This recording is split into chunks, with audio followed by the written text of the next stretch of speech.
This is the Series 65 townhouse model ng Amaya Series Nuvali. So kapag sinabi nating Nuvali, syempre, it's a prime and exclusive subdivision project of Ayala. Ayan, so may parking ka dito, tapos may space ka pa din sa gilid. This is the end unit, kaya may space ka sa gilid. Pero kapag inner unit, ganito yung itsura niya. Ganyan. So, may sarado yung kanilang dress-up unit.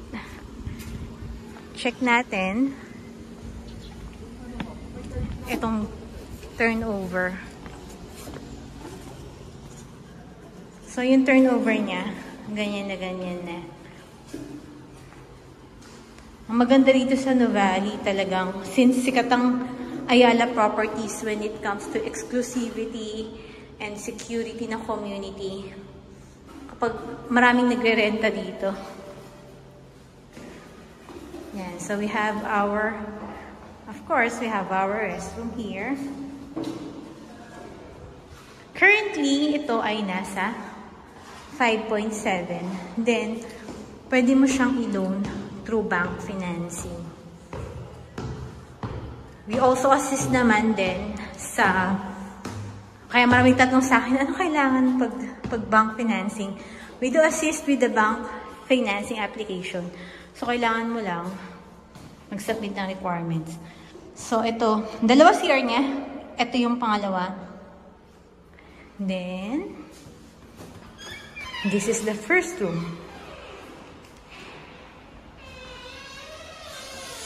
Ito yung pangalawang room natin. And the third bedroom. Ayan. So, we have a 3-bedroom and a 2-toilet and bath townhouse unit here in Nuvali.